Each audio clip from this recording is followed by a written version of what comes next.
Hey, good morning. I'm horticulturist Gary Bachman. It's time for another daily dose of Hort.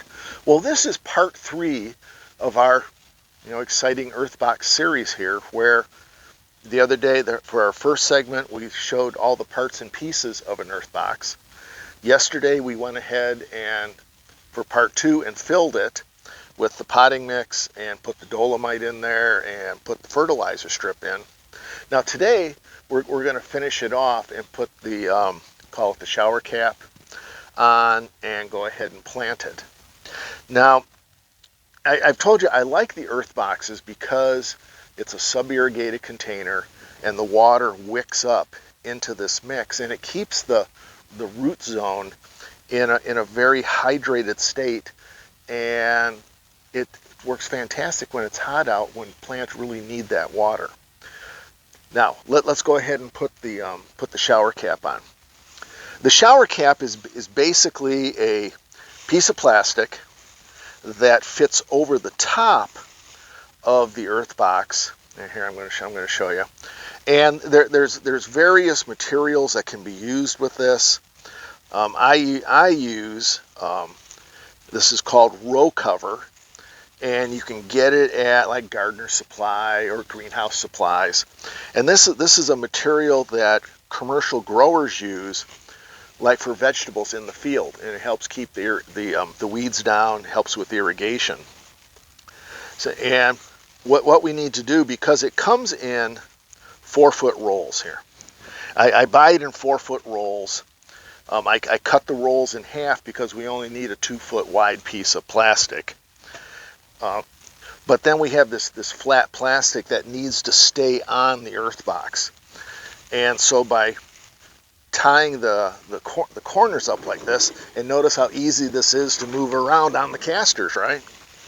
We can go ahead and I'll put the plastic on the back side of it, and I have to hold it with my feet. We pull it over the top like that. This serves 2 purposes. It acts to protect that fertilizer strip that we put in here. 888, if we get it wet, it releases all the nutrients at once. This way, by protecting it and the water that wicks up into the media, it slowly solubilizes those nutrients from the granular fertilizer.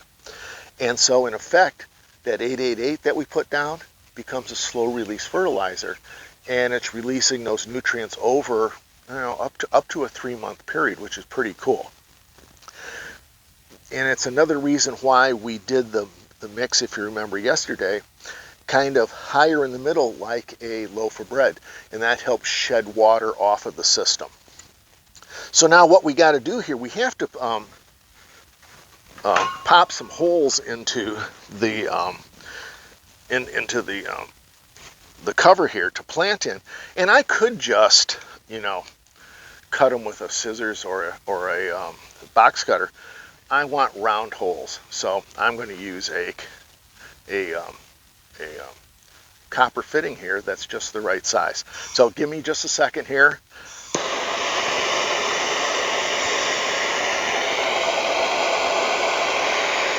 And there's one thing to think about when gardening with earth boxes like this. It lets me get the torch out. And let me tell you, you're not gardening until you've got your propane torch out there. A lot of it's having the tools to make a job easy. And I'll apologize, this isn't the most scintillating video here as I heat this copper up, but it's just a good example of how quick we can do this. Now I'm kind of thinking that that's probably going to be hot enough, so let's go ahead and we just take that.